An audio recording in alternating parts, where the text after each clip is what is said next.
नमस्कार। आप देख रहे राष्ट्र प्रथम और मैं हूं तपस्वी आचार्य। हमारी स्पेशल पेशकश समाचार का सच, जिसमें मैं आपको दिखाऊंगा समाचार का सच।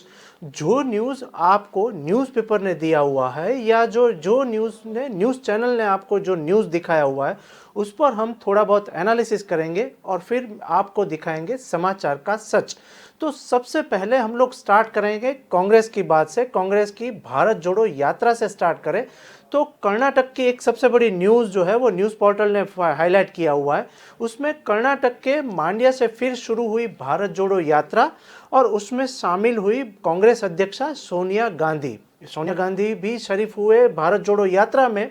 उसी बीच कर्नाटक कांग्रेस अध्यक्ष राज्य के पूर्व मंत्री DK शिव कुमार ने इस मौके पर कहा कि विजयादशमी के बाद अब राज्य में कांग्रेस की विजय सुनिश्चित है। डिटेल कुछ वो ऐसी बोले कि विजयादशमी के बाद कांग्रेस की अब जीत जो है वो सुनिश्चित है और हम राज्य में सत्ता में आ रहे हैं। डिटेल उन्होंने कुछ ऐसी बोली कि हम राज्य में सत्ता में आ रहे हैं, हमें गर्व है कि सोनिया गांधी राज्य की सड़कों पर वहां पर उतरी है, तो जरूर कोई ना कोई नया अच्छी बात हो सकती है। डिटेल कुछ ऐसी सामने न्यूज़ पोर्टल ने लिखी है, जिसमें जो दैनिक जागरण ने जो डिटेल दी हुई है वो मैं यहाँ पर पढ़ूंगा।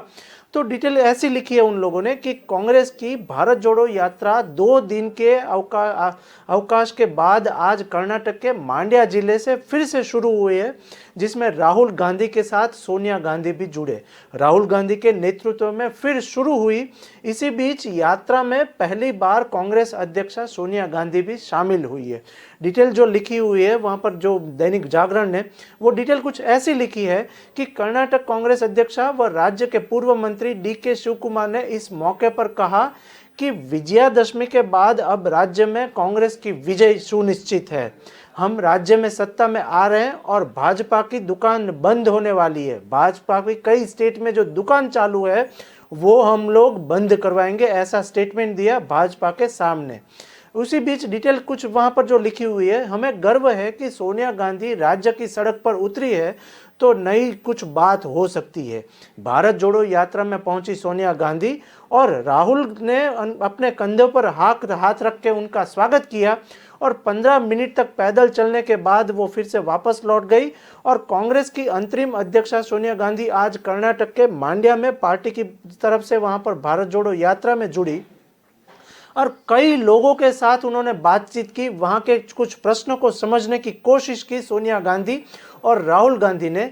राहुल ने कंधे पर वहां पर हाथ रख के सोनिया गांधी का स्वागत किया। जब साथ में लोग जुड़ रहे थे, साथ में लोग चल रहे थे, तो कर्नाटक के बारे में कई सारे प्रश्नों का वहां पर निराकरण की बात कुछ सामने आई और वहां के नेता ने, जो कांग्रेस के नेता है, वहां पर सोनिया गांधी के साथ डिस्कशन किया और भाजपा को किस तरीके से बाहर निकाला जाए, भाजपा के वहां पर आला कमान को किस तरीके से कर्नाटक से बाहर भेज दिया जाए, उस तरीके की डिस्कशन भी साथ में हुई। डिटेल कुछ ऐसी आई कि कांग्रेस का दक्षिण कनेक्शन क्या है वो विविध न्यूज़पेपर और पोर्टल ने लिखा हुआ है। कांग्रेस का वहां पर दक्षिण कनेक्शन क्या है और वहां पर कांग्रेस किस तरीके से वहां पर सामना कर रही है भाजपा के साथ, इसकी एक डिटेल सामने आई है और सोशल मीडिया पे भी ये मैक्सिमम वायरल हुई है। क्या है डिटेल मैं ये जानूंगा और आपको भी जानना चाहूंगा। तो बता दें कि कर्नाटक से सोनिया गांधी का एक गहरा संबंध भी सामने आया हुआ है। जब कभी गांधी परिवार पर राजनीतिक संकट आया हुआ है, तब दक्षिण भारत ने उसे मुश्किल से काफी कुछ बाहर निकाला हुआ है, बाहर उबारा हुआ है। भारत की दिवंगत प्रधानमंत्री जो इंदिरा गांधी थी, उन्होंने भी दक्षिण भारत की सीटों पर लोकसभा चुनाव लड़ा था। तो इसी बीच इमरजेंसी के बाद भी वहां पर दक्षिण भारत ने काफी कुछ कांग्रेस को हेल्प किया था। इमरजेंसी के बाद की बात करें तो इमरजेंसी के बाद जब इंदिरा गांधी सरकार चली गई थी इंदिरा गांधी की, तब 1980 में बात वहां पर उस तरीके की आई कि 1980 में अब उन्हें एक सुरक्षित लोकसभा सीट की जरूरत थी। उसी बीच वहां पर ऐसे में उन्होंने कर्नाटक के चिकमंगलुरु से वहां पर चुनाव लड़ा था और इंदिरा गांधी ने आंध्र प्रदेश के मेडक और यूपी के रायबरेली के नामांकन दाखिल किया हुआ था। तो वहां पर ये सब दक्षिण भारत जो का पूरा इलाका है वहां पर कांग्रेस का दबदबा भी रहा था। हालांकि बाद में उन्होंने रायबरेली सीट से भी वहां पर छोड़ दी थी, रायबरेली सीट भी वहां पर छोड़ दी थी। इसी बीच अब देखना यह रहेगा कि भारत जोड़ो यात्रा जो है वो कांग्रेस को कितना फायदा दे रही है और साथ में आए दिन कहीं ना कहीं जगह पे वहां पर इलेक्शन भी वहां पर शुरू होने वाले हैं, तो कांग्रेस को कितनी सीट मिल रही है वो भी देखना पड़ेगा। अब एक बात करें दूसरे न्यूज की तरफ, वहां पर दूसरे स्टेट की बात करें तो कानपुर में एक सबसे बड़ा एक न्यूज पोर्टल है डेली हंट। वहां पर डेली हंट ने एक न्यूज दिया हुआ है एक्सीडेंट का, सबसे बड़ा अब तक का कानपुर का हादसा हुआ है, वो डिटेल हम लोग समझे तो वहां पर कानपुर में डेली हंट पोर्टल ने लिखा हुआ है कि हादसे का मुख्य आरोपी राजू निषाद वहां पर गिरफ्तार हुआ है। किस तरीके का एक्सीडेंट हुआ है वो यहाँ पर उन लोगों ने लिखा हुआ है डेली हंट न्यूज पोर्टल ने, तो वो मैं यहाँ पर पढ़ूंगा। और पीकर चला रहा था, दारू पीकर, कुछ शराब पीकर चला रहा था ड्राइवर राजू निषाद। उसने क्या डिटेल दी है वो लिखे तो वो ट्रैक्टर चला रहा था, लेकिन वो दारू पीकर ट्रैक्टर चला रहा था। इसी बीच भीतर गांव में हुआ दर्दनाक एक हादसा और हर किसी को झिझोक कर वहां पर रख दिया। हादसे में करीब 26 लोगों की मृत्यु की आशंका जताई जा रही है, 26 लोग वहां पर मरे हुए हैं। और हादसे का मुख्य आरोपी राजू निषाद को बुधवार देर रात तक पुलिस ने गिरफ्तार कर लिया है। वहीं पर कल रात को उसकी गिरफ्तारी हुई है, जिसने शराब पीकर ट्रैक्टर चलाया था उसको गिरफ्तार किया हुआ है। वहीं पर अन्य आरोपियों की भी वहां पर गिरफ्तारी की है। लेकिन वहां पर कानपुर में 60 भीतर गांव मार्ग पर हुए हादसे में 26 लोगों की मौत हुई है और कई लोग घायल भी हुए हैं। आरोपी राजू निषाद को गिरफ्तार कर लिया गया है और इसी बीच शनिवार को हुए ये हादसे में 26 लोगों की जान गई और सभी 26 लोग एक ही गांव के थे और ट्रैक्टर खुद राजू चला रहा था और वो नशे में धुत था। कोरथा गांव के इस 4 किलोमीटर दूर वहां पर पहले ट्रैक्टर ट्रॉली अनियंत्रित होकर खंती में पलट गई थी और वहीं पर 26 लोगों की मृत्यु की आशंका जताई जा रही थी। पुलिस ने घायल लोगों को वहां पर अस्पताल में भर्ती करवाया है और निषाद को ट्रैक्टर मालिक प्रहलाद रामशंकर व उनके साथ कई लोगों को वहां पर रिपोर्ट दर्ज की और वहां पर राजू को और निषाद को वहां पर गिरफ्तार कर लिया है। डिटेल कुछ दूसरी ऐसी आई है कि पुलिस ने टीम बनाकर मुख्य आरोपी राजू निषाद को गिरफ्तार कर लिया है। और बता दें कि कानपुर में घाटमपुर क्षेत्र में भीतर गांव के बड़ा ये सबसे बड़ा हादसा माना जाता है। भीतर गांव में भदेव गांव के पास वहां पर श्रद्धालुओं भरा ट्रैक्टर ट्रॉली अनियंत्रित हो गई और वो ट्रॉली चलाने वाला दारू पी के ट्रॉली चला रहा था और इस हादसे में 26 लोगों की मृत्यु हो गई है। अब देखना यही रहेगा कि वहां पर प्रशासक जो कार्य कर रहा है वो किस तरीके का कार्य कर रहे हैं। डिटेल कुछ सामने दूसरी आई है, वो ऐसी आई है कि पानी में जो मृत्यु हुई है उनमें से कई लाश जो है वो पानी में बह गई थी और हादसे के बाद सैकड़ों ग्रामीण लोग वहां पर भीड़ जुट गई थी और करीब 10 थाने का वहां पर फोर्स भी वहां पर पहुंचा था। तमाम लोग राहत बचाव कार्य में जुट गए हैं और किसी तरीके से ट्रॉली हटकर वहां पर शव को पानी से निकाला गया और साथ में लोग कई घंटे तक लाशें वहां पर खोजते रहे। 8 बच्चे, 5 किशोरी और 13 महिलाएं वहां पर मरने की आशंका जताई जा रही है। अब तक 26 लोगों की वहां पर मौत की पुष्टि भी हो चुकी है। अब देखना यह रहेगा कि राजू को क्या सजा मिल रही है। वो जो राजू ट्रॉली चला रहा था वो दारू पी के चला रहा था और शराब और दारू वहां पर कैसे आई वो सबसे बड़ा क्वेश्चन मार्क है और प्रशासक जो कार्य करेगी अब देखना ये रहेगा। अब एक तीसरी न्यूज भी चिंताजनक है और तीसरे न्यूज की तरफ चले तो हम लोग उत्तराखंड की बात करेंगे। उत्तराखंड में भी ऐसी चिंताजनक एक न्यूज सामने आई है और हिमस्खलन की सबसे बड़ी न्यूज वहां पर सामने आई है। 1 अरब किलो वहां पर बर्फ जो है वो हिमस्खलन में वहां पर ढह गई है और इसमें दब गए उत्तराखंड के 41 लोग वहां पर उत्तराखंड में दब गए हैं। डिटेल कुछ सबसे बड़ी ऐसी है कि उत्तराखंड में ये अब तक की सबसे बड़ी हिमस्खलन की दुर्घटना हुई है और करीब 40 से ज़्यादा लोगों की मरने की आशंका भी जताई जा रही है। 40 से ज़्यादा लोग वहां पर दूर हो गए और उत्तराखंड में 18,000 फीट की ऊंचाई पर स्थित द्रौपदी डंडा नाम है उनका, द्रौपदी डंडा की चोटी पर 41 पर्वतारोही हिमस्खलन की चपेट में आ गए हैं और इसी बीच इनमें से 10 की वहां पर कहां पर है वो पता नहीं चल रहा है। भास्कर की एक डिटेल जो सामने आई है, दैनिक जागरण ने और दैनिक भास्कर ने एक रिपोर्ट सामने लाई है वो सबसे बड़ी उत्तराखंड की वहां पर घटना हुई है वो लिखी हुई है, वो मैं यहाँ पर पढ़ूंगा। तो सबसे पहले जान लेते हैं कि उत्तराखंड में हिमस्खलन की चपेट में कैसे आए 41 पर्वतारोही। और इसी बीच उत्तराखंड के उत्तरकाशी जिले में स्थित नेहरू इंस्टीट्यूट ऑफ माउंटेनियरिंग के 41 पर्वतारोही द्रौपदी डंडा के पहाड़ पर चढ़ने की ट्रेनिंग ले रहे थे। इनमें से 34 ट्रेनी थे और 7 जो है वो वहाँ पर इंस्ट्रक्टर थे, मीन्स शिक्षक थे वहाँ पर। और उन लोगों की 41 लोगों की वहाँ पर कहीं पर मौत हुई है तो कहीं दूर खो गए हैं। डिटेल जो सामने आई है और दैनिक भास्कर ने लिखा हुआ है कि सभी मंगलवार सुबह 4 बजे 5,670 मीटर वहां पर यानी 18,000 फीट से ज़्यादा की ऊंची पर वहां पर थे और द्रौपदी पर्वत की चोटी पर वहां पर ये 41 लोग वहां पर पहुंचे थे। और वापस लौटते समय सुबह करीब 8 बजे के आजू बाजू वहां पर एक हिमस्खलन हुआ और हिमस्खलन की चपेट में सभी लोग आ गए। डिटेल कुछ ऐसी सामने आई है कि इनमें से 10 लोग जो थे वो पर्वतारोही के शव बरामद हो चुके हैं। 10 लोगों वहां पर के मृत्यु की आशंका जताई थी, वो 10 लोगों के शव जो है वो बरामद हो चुके हैं। अब तक 14 लोग वहां पर घायल भी हुए हैं और 10 लोग वहां पर मरने की पुष्टि की गई है, जबकि 27 लोग अभी लापता है और घटनास्थल पर केदारनाथ से करीब 340 किलोमीटर की दूरी है।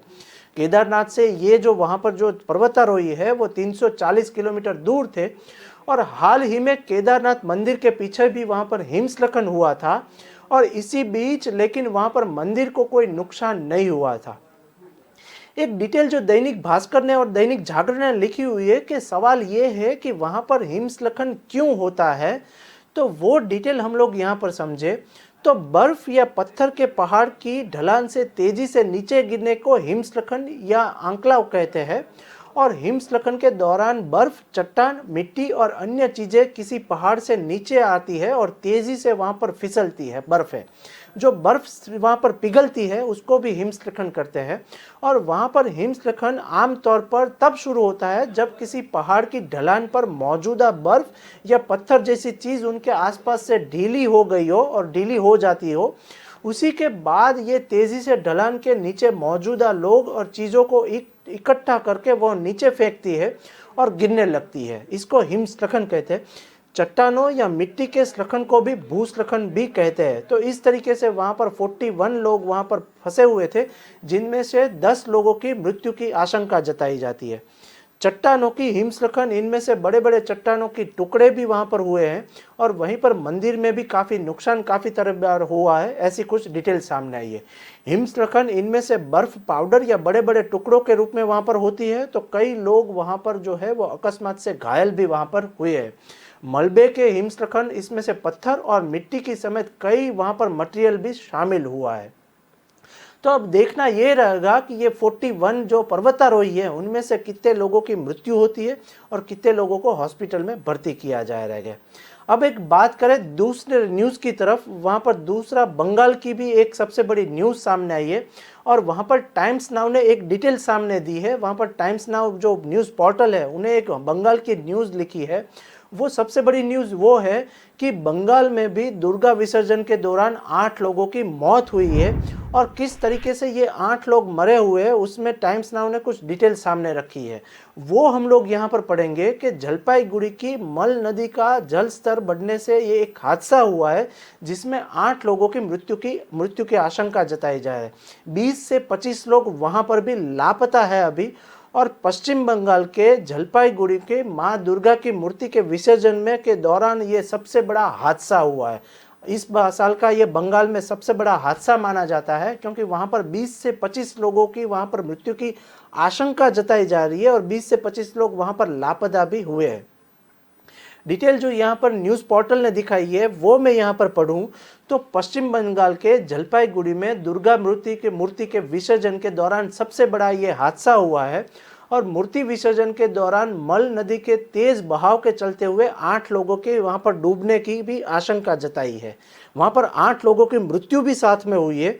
और जलपाईगुड़ी के एसपी देवर्षि दत्ता ने बताया हुआ है कि अभी तक 20 से 25 लोग वहां पर लापता है और हादसे की जानकारी मिलते ही वहां पर एनडीआरएफ की टीम वहां पर पहुंची, मौके पर पहुंच गई और जो घायल लोग हैं उनको अस्पताल में भर्ती किया गया है। साथ ही में राहत और बचाव कार्य भी जारी है। और जानकारी के मुताबिक देर शाम लोग मल नदी के मां दुर्गा की प्रतिमा का विसर्जन कर रहे थे और इसी बीच ये हादसा हुआ और इस दौरान नदी में तेज बहाव आ गया। मूर्ति विसर्जन के लिए पानी में घुसे कई लोग इसकी चपेट में आ गए और जानकारी मिलते ही पुलिस और दमकल जो एनडीआरएफ की टीम है वहां पर मौके पर पहुंची, लेकिन अभी भी 20 से 25 लोग लापता होने की आशंका जताई जा रही है। साथ ही मैं बता दें कि जलपाईगुड़ी हादसे में पीएम नरेंद्र मोदी ने भी वहां पर सबसे बड़ा दुख जताया हुआ है और पीएम से एक मैसेज आया है और नरेंद्र मोदी ने ट्वीट करके दुख जताया है कि दुर्गा पूजा उत्सव के दौरान हुए हादसे में मैं बहुत दुखी हूं और अपनों को खोने वाले प्रति मैं संवेदना व्यक्त कर रहा हूं। इसी बीच अब देखना यह रहेगा कि वहां पर कर्नाटक की सरकार और बंगाल की सरकार वहां पर क्या कड़े प्रशासक नियम बना रहे हैं। अब एक बात करें पांचवें न्यूज़ की तरफ, और पांचवा न्यूज़ जो है वो हम लोग राजस्थान से चुनेंगे। राजस्थान में भी अभी इलेक्शन का माहौल चल रहा है और वहां पर दैनिक भास्कर जो पोर्टल है, दैनिक जागरण न्यूज़पेपर है, उन्होंने भी एक डिटेल लिखी है और वो भी बजट और इन्वेस्टमेंट के बारे में। वहां पर राजस्थान सरकार कांग्रेस की सरकार है, अशोक गहलोत की सरकार है, अशोक गहलोत वहां पर सीएम है। तो वहां पर एक इन्वेस्टमेंट समिट में जुटी ब्यूरोक्रेसी का एक न्यूज़ सामने आ रहा है। क्या कर रहे हैं राजस्थान के गहलोत सरकार और कांग्रेस सरकार, उसके बारे में जो डिटेल समझे तो अब तक की ये सबसे बड़ी न्यूज़ वहां पर राजस्थान की मानी जाती है कि वहां पर की ब्यूरोक्रेसी जो है वो काम में जुट गई है और इन्वेस्टमेंट समिट की कामगिरी में वहां पर व्यस्त हो चुकी है ब्यूरोक्रेसी। डिटेल कुछ ऐसी सामने दैनिक भास्कर ने लिखी है कि ब्यूरोक्रेसी में लौटा विश्वास और सचिवालय में आई काम कर की तेजी। और यूं तो ब्यूरोक्रेसी के लिए माना जाता है कि वहां पर राजनीतिक उठक पटक से वो दूर रहती है, लेकिन कहीं पर वहां पर अभी तक अशोक गहलोत वहां पर सीएम रहेंगे या नहीं रहेंगे, राजस्थान में सबसे बड़ी उथल पुथल मानी जाती थी। लेकिन इन्वेस्टमेंट समिट की वजह से सब लोग अभी आईपीएस आईएएस ऑफिसर काम में जुट गए हैं और उन लोगों को विश्वास भी आ गया है कि कांग्रेस की सरकार अभी राजस्थान में काम करेगी। डिटेल जो सामने आई है और दैनिक भास्कर ने लिखा हुआ है।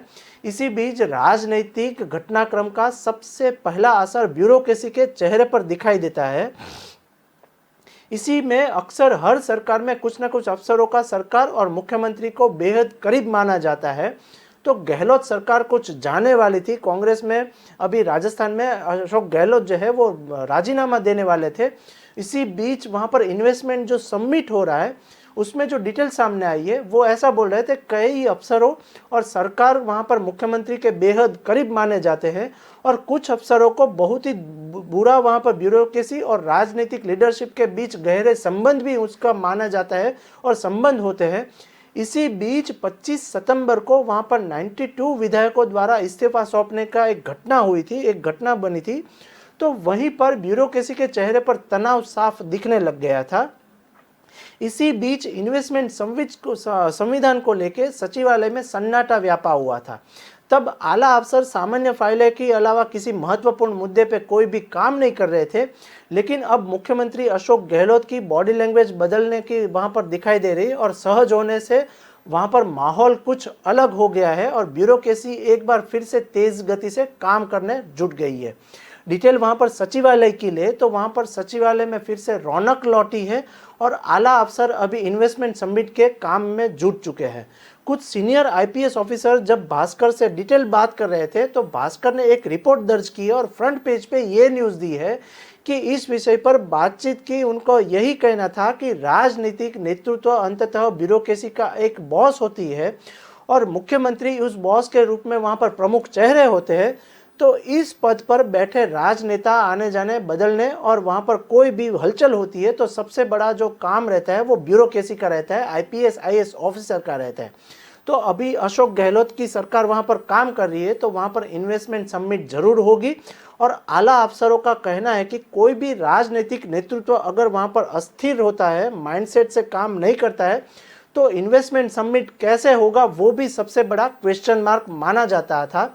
लेकिन अब तक की समाचार सुने और ब्यूरोक्रेसी की बात सुने तो राजस्थान में इन्वेस्टमेंट समिट बहुत जोर शोर से होने वाला है और नए जिले से बड़े कार्यों का ध्यान भी केंद्रित हो रहा है। अभी राजस्थान सरकार किस तरीके से कार्य करती है वो डिटेल न्यूज़ पोर्टल ने लिखा हुआ है, दैनिक जागरण ने लिखा हुआ है। तो इसी में यह बात बहुत साफ हो चुकी है कि राज्य में कोई राजनीतिक अस्थिरता अब नहीं है। राजस्थान सरकार जो है, वो गहलोत सरकार जो है, वो कड़ी कार्यवाही भी काफ़ी कुछ कर चुकी है। तो वहाँ पर ब्यूरोक्रेसी को अब ये मानना साफ है कि वहाँ पर इन्वेस्टमेंट समिट जो होने वाला है, सबसे बड़ा राजस्थान का इन्वेस्टमेंट समिट होता है, वहाँ पर आला अफसर और इन्वेस्टर सबसे बड़ा राजस्थान स्टेट में इन्वेस्ट करते हैं, तो वो हमेशा होता है और इस बार भी होगा। अन्यथा मुख्यमंत्री के स्तर पर अगला बजट तय समय से 1 महीना पहले ही पेश करने जैसी गंभीर बात अब नहीं कही जाती। लेकिन बात कुछ ऐसी सामने आई है कि मुख्यमंत्री गहलोत ने स्वयं ही प्रेस कॉन्फ्रेंस करके इन्वेस्टमेंट समिट की कमान अपने हाथ में फिर से ले ली है। तो यह समिट जो है वो 6-7 अक्टूबर को होने वाली थी, तो वो टाइम सर होगी। आज और कल वहाँ पर काफ़ी सारी वहाँ पर प्रतिक्रिया भी हो रही है। तो मुख्यमंत्री ने आज वहाँ पर इन्वेस्टमेंट समिट की घोषणा भी की है और कई कार्यवाही भी शुरू कर दी है। प्रमुख सचिव कुलदीप रांका वहाँ पर विभिन्न विभागों से, अफसरों से मिल रहे हैं और जो भी वहाँ पर इन्वेस्टमेंट लेके वहाँ पर जो बिजनेस ऑनर्स आए हैं, बिजनेस ऑनर्स को वहाँ पर मिल रहे हैं और किस तरीके का इन्वेस्टमेंट राजस्थान सरकार कर रहे हैं, और उसी के साथ जो इन्वेस्टर्स हैं उनसे वहाँ पर सीएम जो है मुख्यमंत्री गहलोत, वो उन लोगों को मिल रहे हैं। अब देखना यह रहेगा कि बैठक में बताया गया था कि करीब 74% बजट की घोषणा पूरी हो चुकी है और 90% योजनाओं की कार्यदेश भी वहां पर जारी हो चुकी है। तो एक बार फिर से राजस्थान सरकार जो है वो अपलिफ्ट हो रही है, ऐसा वहां पर न्यूज़ पोर्टल ने लिखा है। लगभग एक बात वहां पर तय है कि मुख्य सचिव उषा शर्मा की तेजी वहां पर सामने दिखी है और मुख्य सचिव उषा शर्मा की नौकरशाही में विगत ऐसी कुछ आई है कि 35 वर्षों की गैर राजनीतिक पहचान है उनकी, और उनकी लीडरशिप पे लगातार दूसरा बजट जो है वो राजस्थान में हो रहा है। तो राजस्थान कई जगहों पर स्टेट में अव्वल आया हुआ है और लगातार अगले बजट के आने तक वहां पर वो उषा शर्मा जो है वो चीफ सेक्रेटरी के तौर पर बनी रहेगी। अब देखना यह रहेगा कि राजस्थान की सरकार राजस्थान को किस माहौल तक ले जाती है।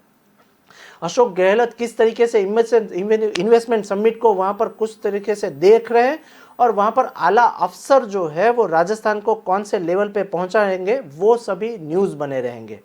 एक बात करें दूसरे न्यूज़ की तरफ और छठे न्यूज़ की तरफ जाते हैं, तो एक सबसे बड़ी बात करनी है मुंबई की। मुंबई में भी और महाराष्ट्र की एक बात करें, और वहाँ पर एक न्यूज़पेपर है नई दुनिया, उन्होंने भी एक मुद्दा उठाया हुआ है। फ्रंट पेज पे ऊपर ये एक मुद्दा वहाँ पर मुंबई का सामने आया हुआ है, वो हम लोग यहाँ पर पढ़े।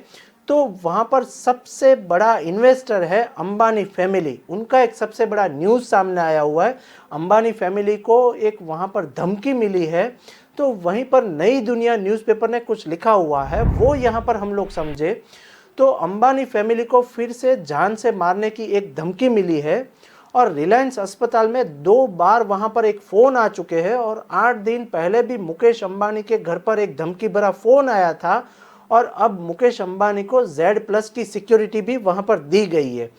किन लोगों ने ये फ़ोन किया और किन लोगों ने ये धमकी दी है रिलायंस के चेयरमैन मुकेश अंबानी को, वो यहाँ पर समझे। तो वहीं पर वो नई दुनिया न्यूज़पेपर है, उनका एक स्टेटमेंट समझे तो डिटेल कुछ ऐसी है कि मुंबई के रिलायंस फाउंडेशन अस्पताल को फिर से वहां पर बम से उड़ाने की एक धमकी मिली है और हॉस्पिटल के लैंडलाइन नंबर पर अनजाने शख्स ने 2 बार कॉल किया, जिसमें से कॉलर ने अंबानी परिवार को जान से मारने की धमकी दी। और जब पहली बार कॉल आज दोपहर 2 बजे और 1 बजे के आजू बाजू आया, तो दूसरा कॉल शाम को 5 बजे भी वहां पर लैंडलाइन पे आया। इसी बीच जो डिटेल सामने आई है, वो 2 बार फ़ोन आए। इसके बाद अस्पताल और वहाँ पर एंटीलिया, जहाँ पर मुकेश अंबानी का घर है, मुकेश अंबानी जहाँ पर रह रहे हैं, उनकी सुरक्षा भी बढ़ाई दी गई है। और रिलायंस इंडस्ट्री लिमिटेड के प्रवक्ता ने कहा कि कॉलर के वहाँ पर मुकेश अंबानी, नीता अंबानी, आकाश अंबानी और अनंत अंबानी को जान से मारने की धमकी दी गई है और फ़ोन करने वाले ने एंटीलिया को भी उड़ाने की एक धमकी दी थी। डिटेल जो सामने आई है, वहाँ पर न्यूज़ पोर्टल नई दुनिया और टाइम्स नाउ जो लिख रहा है, वो कुछ ऐसा लिख रहा है कि इससे पहले भी कई बार अंबानी फैमिली को जान से मारने की धमकी दी गई है और धमकी दे चुके हैं कई लोग। तो 15 अगस्त के दिन भी एक शख्स ने कॉल करके वहां पर मुकेश अंबानी और नीता अंबानी को जान से मारने की धमकी दी थी। हालांकि इस मामले में पुलिस ने एक व्यक्ति को अरेस्ट भी किया था, लेकिन अगस्त में आए एक 8 कॉल वहां पर आए हुए हैं। तो वहीं और स्वतंत्रता दिवस के दिन रिलायंस फाउंडेशन हॉस्पिटल और लैंडलाइन नंबर पर वहां पर धमकी भरे 8 कॉल आए थे, उसी पर भी प्रशासक कार्य करेगा। लेकिन अब देखना ये रहेगा कि ये जो फ़ोन कॉल्स आ रहे हैं वो किस तरीके से आ रहे हैं और किस लोगों ने ये कॉल किया हुआ है। यहीं पर काफ़ी सारी नज़र रहेगी न्यूज़ चैनल की और न्यूज़ पोर्टल भी।